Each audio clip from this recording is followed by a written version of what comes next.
You're 12 years old. It's 6 a.m., and you're standing on a corner in Culiacan, Sinaloa, with your hands in your hoodie pocket and your eyes on the road. You have one job, one single job. If a car you don't recognize turns onto this street, you whistle. That's it. That's the whole thing. And at the end of the day, someone hands you 200 pesos and walks away without making eye contact. You think that's a lot of money, because for you, it is. Nobody tells you what the whistle is for. You don't ask. You already know. And that moment, right there on that corner, is where your story begins. You grew up in a colonia on the edge of Culiacan, not the kind of neighborhood that makes it into travel blogs, the kind where the roads turn to dirt 3 blocks in, and the dogs roam in packs and everybody knows everybody's business except the things that actually matter. Your mother cleans houses on the other side of the city. She leaves before you wake up and comes back smelling like someone else's bleach. Your father's around sometimes, less and less as the years go on. You stop keeping track somewhere around age 9. You're not starving, but you know the specific feeling of a fridge that's almost empty. Not empty, almost. And the way your mother opens it, stares, closes it, and then starts making tortillas from what's left. You know the feeling of electricity getting cut and pretending to everyone at school that nothing happened. You know what it means to wear the same shoes for 2 years. And you know, even at 12, that there are two kinds of men in your neighborhood. The ones who disappear into work that slowly grinds them down, invisible and tired, until one day they're just old. And the ones who drive clean trucks, wear nice boots, and make people step aside when they walk through a door. You have already decided quietly and completely which one you're going to be. The guy who recruits you is named Chino. He's 22. He wears a basketball jersey and has this enormous smile, like he's permanently in on a joke no one else has heard yet. He sits next to you at the corner store one afternoon, orders a Coca-Cola, and says, "Hey, you want to make money or you want to watch other people make money?" You say yes before he finishes the sentence. For the next 8 months, you are a halcon, a hawk. Your job is to see everything and say nothing, except to the right people at the right time. You learn which cars belong to which kind of police, and yes, there are kinds. There's the real police, the corrupt police, and the police who work for the same people you work for. Sometimes all three are the same person, just on different days of the week. You memorize license plates. You learn what a nervous driver looks like versus a lost one. You develop a sense, almost animal, for when something is wrong before you can explain why. You also do a lot of standing around.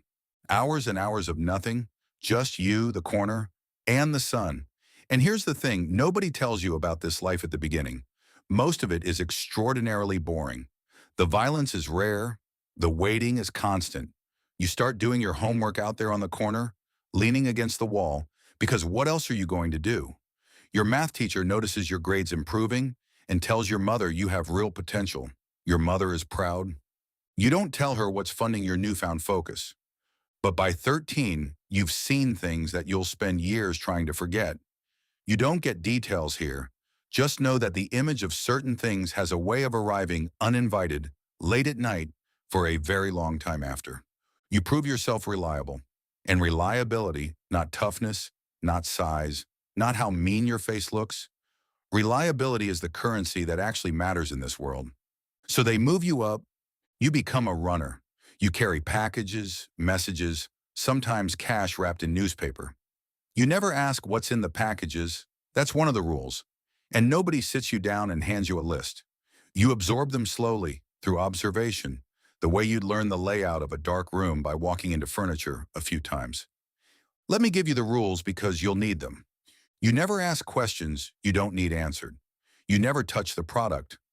People who use become unpredictable, and unpredictable people create problems. Loyalty isn't something you demonstrate once. It's something you perform every single day, or it means nothing.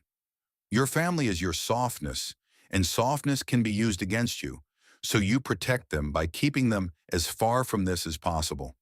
And the last one, the one that takes the longest to sink in, there is no exit interview. You won't understand that last one for years. By 16, you're part of a street crew.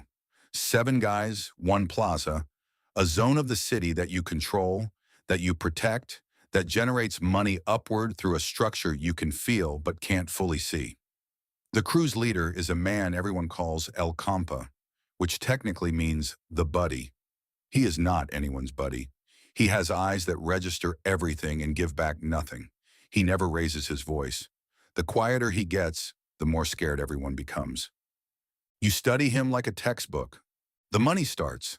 Real money. Weekly cuts that make you feel like a different species from who you were 2 years ago. You give your mother cash and tell her you found work at a distribution center. She doesn't ask too many questions. You think she suspects. You think a lot of mothers suspect and choose the version of reality they can bear to live inside. You don't blame her for that. Not then, not ever. At 17, you are asked to do something for the first time that isn't moving things or watching things. You're asked to make a problem go away. I'm not going to walk you through it step by step. What I'll tell you is what comes after. You go home. You sit on the edge of your bed. Your hands are shaking. Not dramatically, just this fine tremor you can't stop. And you open a bag of chips because your body apparently needs something to do. You keep dropping them. And you have this thought sitting there in the dark with chips all over your floor that this is the most absurd thing you could possibly be doing right now. And you almost laugh. And then you almost cry. And then you just fall asleep. The human brain is very good at filing things away in rooms you don't visit. You get better at the job. You become known for being patient, precise, and quiet. You don't drink too much. You don't owe anyone anything they can hold over you. You don't talk when silence is available. In a world that rewards specific things, you have those things. And you move up again. By 21, you have more money than you know what to do with. And that is not a boast. It is a practical, logistical problem. Cash takes up space. Cash draws attention. Cash, in this context, is a liability as much as it is an asset. You buy your mother a house. You tell her you've been saving for years. She cries. She makes you menudo to celebrate, and you sit at the table eating it while knowing exactly what you did to afford that table, and there is a specific weight to that moment that exists in no language I know of. Not guilt, exactly. Not pride. Something that contains both and belongs to neither. Then your friends start dying. This is the part that doesn't make it into movies. The attrition. It's not one dramatic betrayal scene with music swelling. It's slow. Marco gets shot at a checkpoint. Rodrigo just stops showing up one day, and nobody asks about it because asking is dangerous. Your phone's group chat keeps getting smaller. One fewer person, then two. You mute the notifications, not because you stop caring, because you care too much and you cannot afford to. Paranoia becomes your permanent roommate. You sit with your back to walls without thinking about it. You memorize exits when you enter a room. You don't sleep deeply anymore. You rest deeply, which is different. Part of your brain stays on, always. When a car slows down outside your window, your body responds before your mind does. That response doesn't leave. People who got out of this life 20 years ago still flinch at loud sounds. I'm told there's a clinical term for it. You just call it Tuesday. Here is what nobody tells you at the beginning. Here's the information the structure withholds. Not through lies, but through timing.